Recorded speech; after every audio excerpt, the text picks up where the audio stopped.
From the Times and the Sunday Times, this is The Story. I'm Manveen Rana.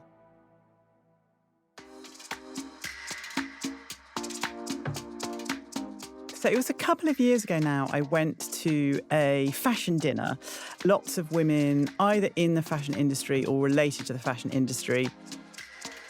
I remember arriving at this dinner in this flashy restaurant in central London and my initial response being, oh my goodness, they all look so weird. The Times fashion director, Anna Murphy, is used to the foibles of fashionistas. But on this particular night, it wasn't what they were wearing that caught her eye. They'd all done something to their faces, and none of their faces were really moving. Anna suspects that her dinner companions had used injectables like Botox to freeze their facial muscles. And then this very interesting thing happened over the course of the dinner, so over the course of a couple of hours or so, which is that I started to feel like the weird one. I started to think, oh gosh, my face looks really lined. I look droopy. I look sort of old. I'm the one who looks odd, not them. And then, of course, I left the dinner, got on the bus home, and immediately just thought, oh, goodness, that was a parallel universe. That was a weird hall of mirrors. Now I'm back in the real world. I'm the normal one. But what if you get stuck in that hall of mirrors? What if it's all you see, constantly, throughout the day, every time you look at your phone?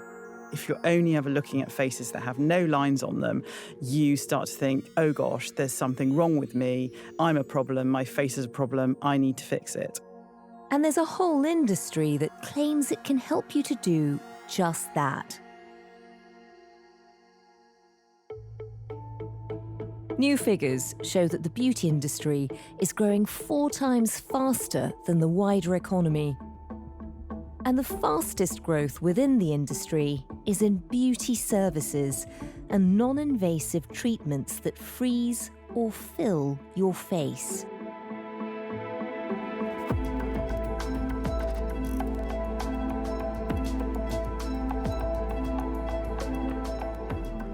The story today: how did procedures that were once considered extreme become mainstream?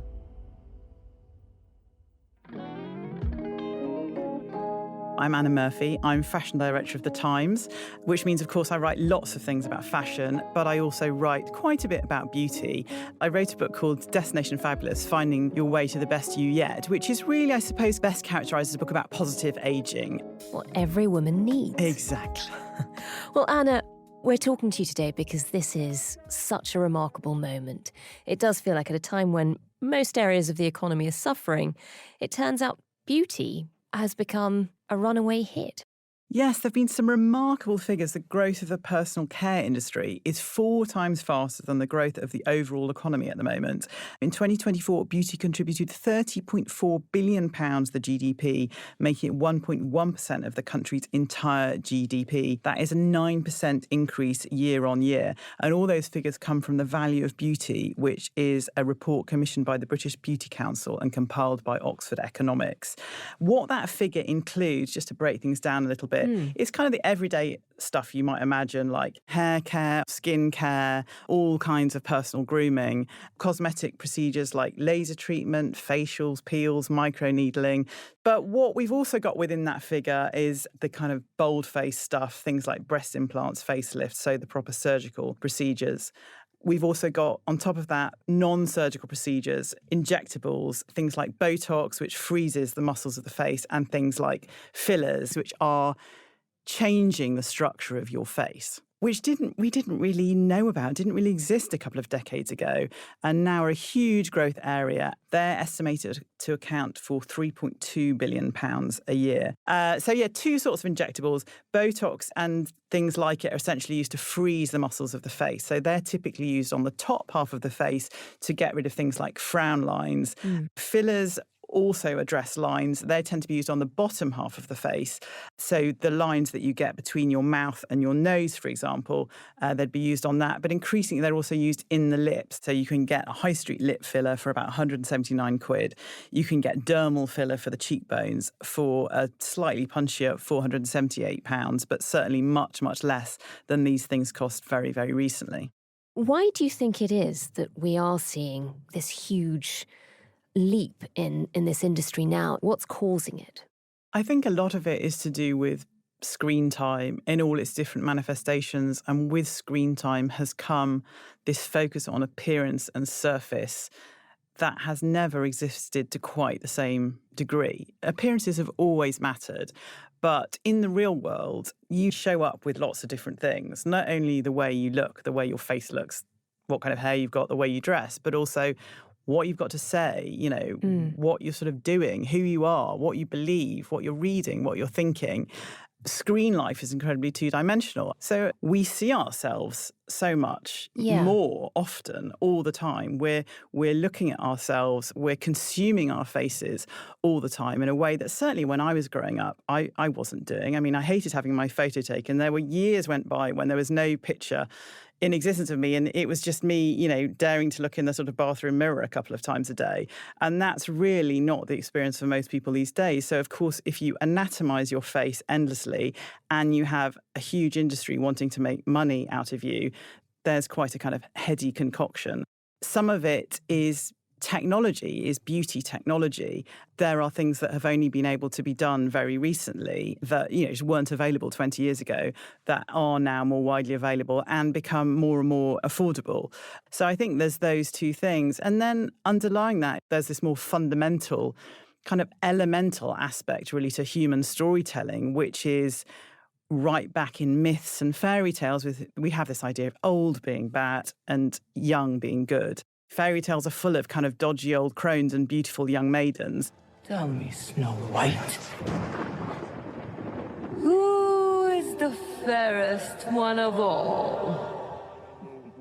And that has, if you like, become weaponized by this new industry. It's not just that you put on a bright pink lipstick like me to try and jolly up the fact that you're 53 and it's been a long old Thursday. There's all these other things you can do. Thanks. But yes, it's really old stuff, but it's been weaponized in an all-new way, and the all-new profits are coming alongside that.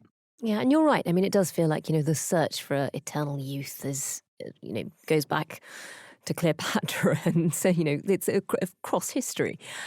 What's different now, though, is that not only the technology that you've mentioned, but also it feels like it's suddenly more acceptable to say that you're doing some of these things. We've also had celebs, who in the past would have been mortified if anybody had worked out they'd had any kind of tweakments done, now talking quite openly about injectables. People like Kylie Jenner talking very openly about some of the treatments they've had done, I suppose. I mean, tell us a bit about that. Yes, I mean, that's a much more recent development. I think a lot of these celebrities have clearly been doing things for a long time, but they absolutely didn't fess up. And now it very much depends celebrity to celebrity, but certainly Kylie Jenner's one example. Kylie actually announced not only that she'd had a boob job, but the sort of rather alarming details. This is a TikTok for Kylie Jenner. Please can you just tell me /us/anyone that's interested what it is that you asked for when you had your boobs done? Well, Kylie did see the TikTok commenting on the post. 445cc, moderate profile, half under the muscle. Silicone, Garth Fisher. I hope this helps, LOL. So I think that is, to use a Gen Z expression, that is a vibe shift. And we've had people like Gwyneth Paltrow, Jennifer Aniston, Cindy Crawford, Kim Kardashian, all talking quite openly about their use of injectables. They have a little, anti-wrinkle injection that for right between the eyes, so that helps as well. I'm not against any of it. I just don't want to wake up one day and not recognize the person I see. The doctor did warn me about side effects from the Botox, but I am feeling like my eyes are on fire. Wait about 15 minutes. Oh, my God. Lily Allen on her podcast, Miss Me, she talked about her boob job. Yeah, they look really incredible when I take my top off and my bra off, but there's definitely a contrast in age between my breasts and my face. I'm like, 40, 18, 40, 18. So, yeah, a bit too much information for me there. But anyway, but nothing in relation to Doja Cat, who actually posted on X after a performance. She had a breast implant that appeared to move. And she posted, "Don't clock my contracted implant. It's all I ask." I mean, I don't even want to go there on that. But yes, it's definitely... if not a brave new world, a strange new world. And we've also got, men starting to admit to things as, firstly doing it and also starting to admit to it. So people like Gordon Ramsay and Ryland Clark have spoken about getting injectables. Yeah, that suddenly seems to be the new norm, but yes. also sort of something you can talk about very openly. Yes, yeah. And then I think, a step down from that, it seems to be much more okay for men to talk about their laser treatments, quote unquote. So people like Cillian Murphy and Barry Keoghan, serious actors, have talked about having laser treatments, which essentially kind of resurface the skin, get rid of any age spots, make you sort of look fabulous. But it always kind of makes me laugh when people either make these announcements or make these denials, because it's all a bit academic, really. You just need to look at their face. I think whatever one does, there's no reason to be ashamed of it. Just be open. I'm not averse to that. My problem is really with what I see to be the invidiousness of this whole industry in the first place. And I think, Kylie Jenner is a salutary figure to draw upon for so many reasons, because, of course, she's part of this wider Kardashian-Jenner clan. I think that's another thing that shifted, is who holds aesthetic influence and how. And the Kardashian-Jenners as a group have hundreds of millions of followers, have a very particular approach when it comes to beauty procedures, an approach that was really very kind of LA specific when they first came on the scene. And through them and this enormous influence that they wield, it's become normalized across the world. So, what we're seeing now that I don't think we've ever seen before in history is one family influencing not even just how people dress, but literally, what people's cheeks look like. Yeah.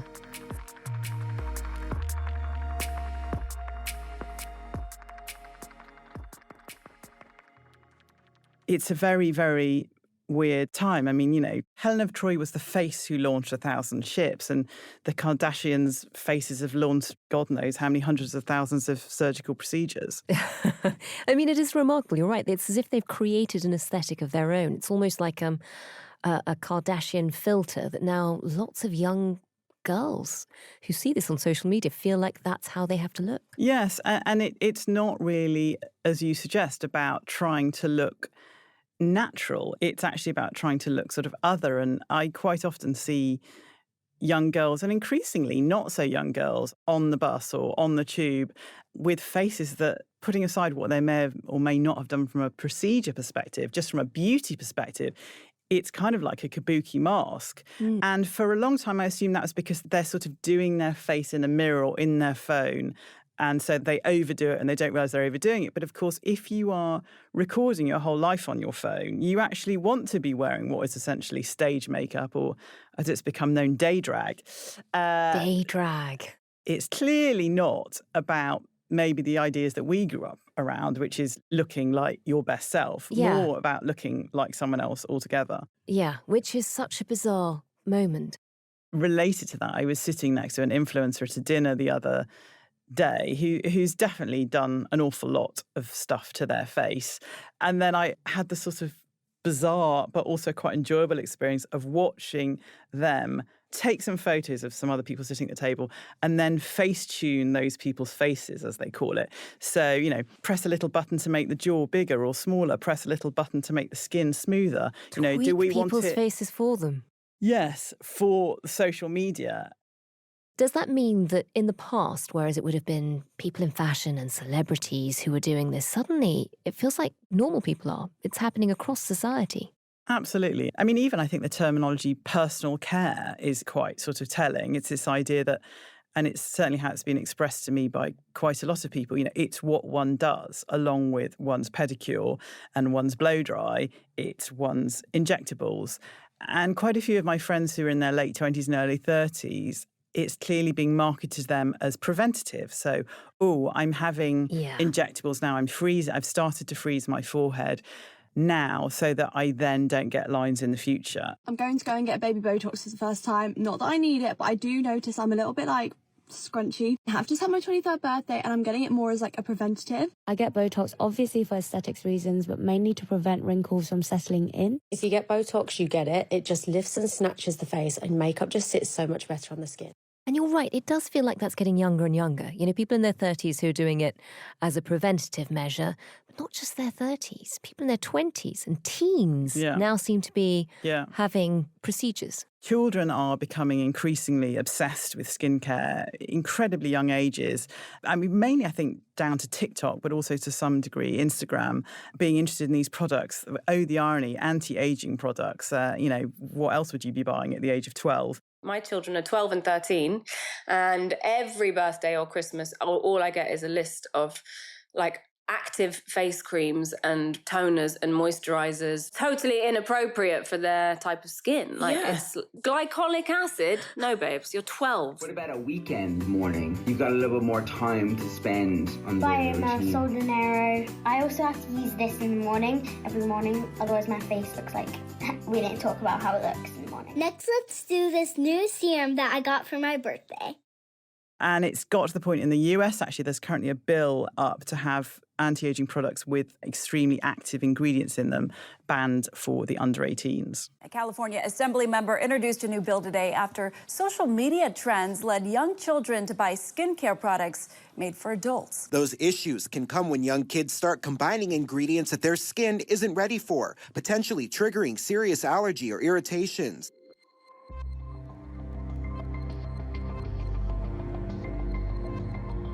I find in my experience quite often it's young people who are more afraid of aging than old people. And I think partly it's because they weren't marketed to in that same incredibly intense, relentless way.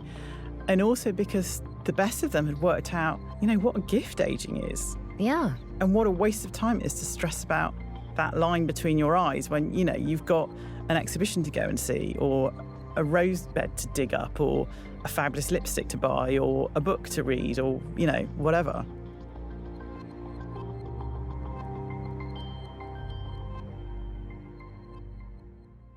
Anna, take us back to the start. Where does cosmetic surgery and what we would now call tweakments and the fascination with them, where does all of that begin?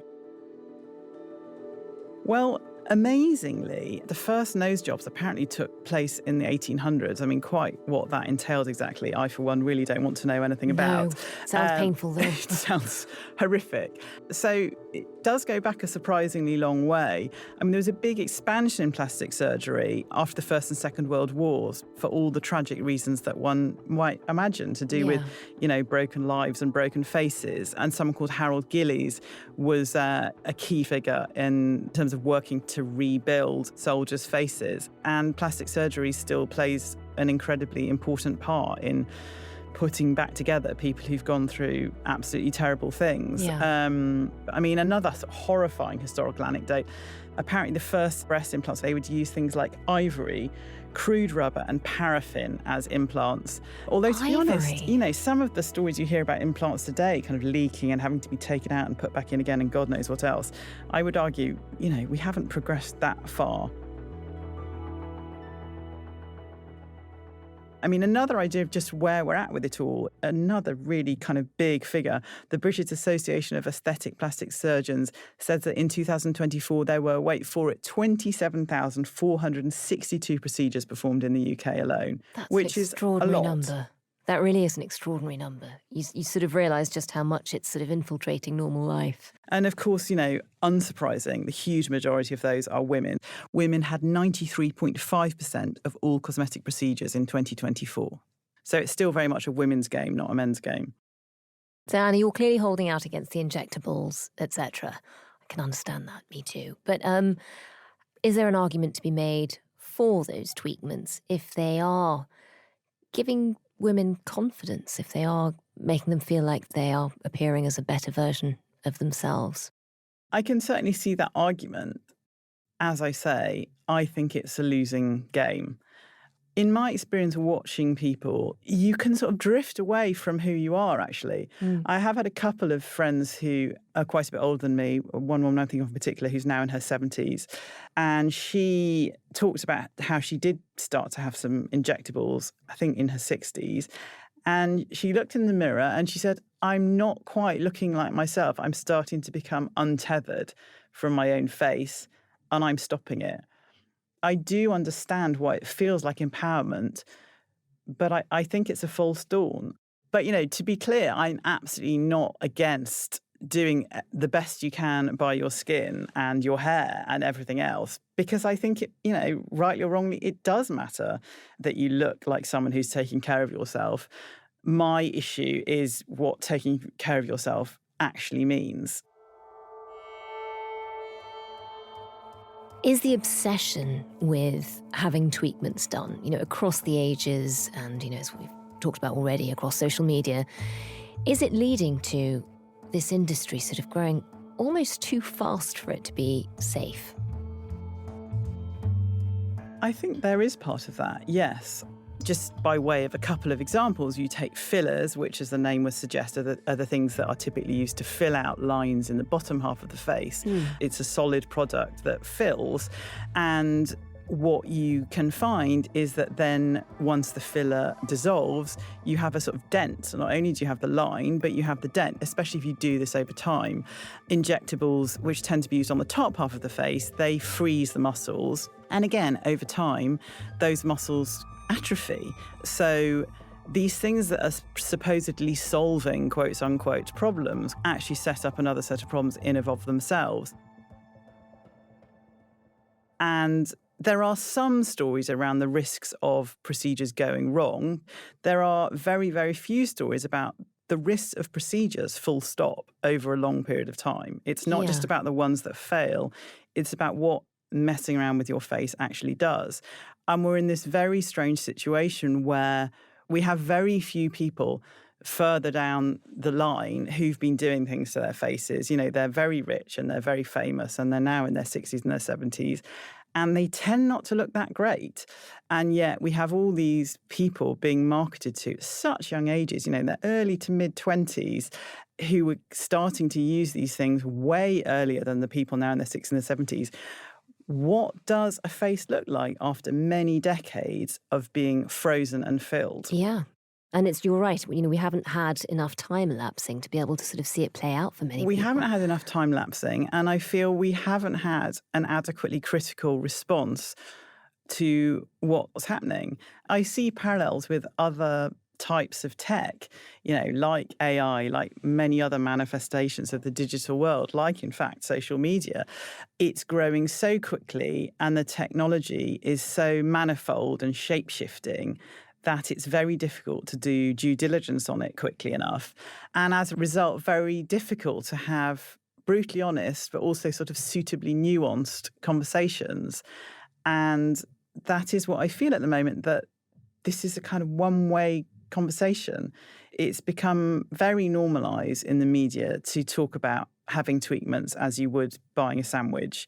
There are very few people saying, hang on a minute. And that worries me. It does feel like it's not a very regulated industry for one that's booming. No, I think it's incredibly underregulated at the moment. Even the government has gone on the record admitting that its approach is fragmented. Just by way of one example, there are 3,924 registered clinics in the UK, but actually estimates that there may be as many as 24,000 in total. So, over 20,000 unregulated, and that is frightening. It's terrifying. And, as people experience procedures that don't go well, you've got to assume there's going to be a bit of a backlash against this. And we've talked about how celebrities are much more open about getting work done. Are we seeing a backlash amongst celebrities who are opposing it, who are all for the natural movement? I think the numbers are still small, but there are some people speaking out. Courtney Cox has spoken about having her fillers dissolved. Just doing too many fillers and then having to have them removed, which, thank God, they are removable. And Ariana Grande has said that she's not going to have any more Botox. I've had a ton of lip filler over the years, and Botox, I stopped in 2018 because I just felt so too much. I just felt like hiding, you know? Didn't expect to get emotional. Maybe I'll start again one day, I don't know. And I think this is another huge problem. If you make your living from your image, which most celebrities to some degree do, if that's your living, then I totally understand why people keep doing it. And, you know, the Hollywood normal is a face that doesn't have lines on it, whatever age you are. And it's brave to say no to that, especially as a woman, and possibly career-ending. I really hope that changes. I don't know if it's going to. How does it affect us as a society? I mean, how does it even affect communication? How does it affect the way we talk to each other? Very good question. And actually, there's another dimension to that as well, in that there's research to suggest that what you do with your face impacts upon how you feel. So therefore, if you have a face that can't emote fully, there has been research to suggest that you may come to lack sort of empathy and compassion. And yes, I think there is this thing, you know, how do you read someone's face if it's been frozen to be sort of unreadable? I mean, another really interesting point that someone made to me, who's actually a Chinese doctor, and, you know, the face is very much a diagnostic tool for them. They said that the only time that a face freezes naturally is when you're terrified, fearful, basically, or dead. Oh, gosh. And this sort of brilliant dark irony of people freezing their faces by way of what is, you could say at the deepest level, a fear of death, i.e. of getting older and therefore dying, ending up looking like exactly the thing that they're trying to sort of disavow. The long-dead, late, great artist Georgia O'Keeffe died in her 90s. Incredibly famous photos of her taken in the final decades of her life. A face that was lined beyond belief. Do we look at Georgia O'Keeffe's face and think, ooh, those lines? No, you look at her face and think, what a remarkable looking woman. That's my goal for aging.